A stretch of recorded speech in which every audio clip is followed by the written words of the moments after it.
Wolsey served above all the king. Wolsey was a consummate politician. It's difficult for us these days to. It's kind of unusual that you'd find a cardinal of the church as what effectively was the prime minister of the country. But in those days there was no separation between church and state, and they were intricately bound up with each other. And he, while at the same time being a very successful man of the cloth, he was also the great politician of his age, really. He was like a chess player, except it's a very critical game of chess where if you make the wrong move, it's death. If you make the right move, it's glory. But he served above all the king. He loved the king, and the king loved him.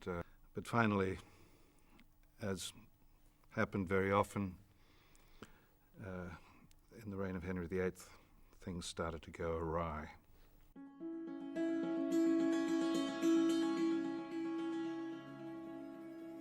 Well, what we're addressing at this point is the young Henry, who was a young and vigorous guy. He was considerably older than the king and had been around for a long time.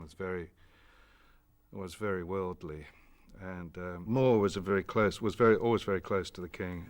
They were good friends. He was also a very intelligent man who shared similar political views to the king himself, who was influenced by all kinds of new thought that was beginning to percolate through Europe. Wolsey was much more of a pragmatist than that, but of course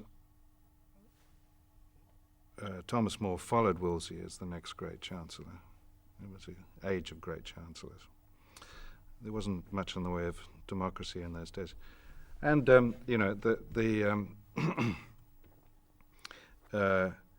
that sort of interrelationship. I'm a firm believer that you've got to take religion out of politics. It gets very, very messy.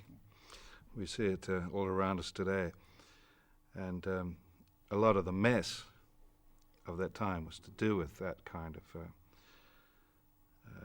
that interrelationship between politics and religion. Never a good idea. I think the king and Wolsey were close. There's no question about that, for a long, long time.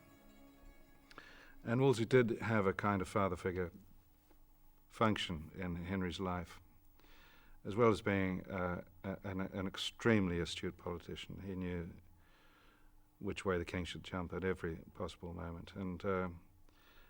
But of course, friendship in those days, and particularly between the king and his loyal subjects, was at best tenuous.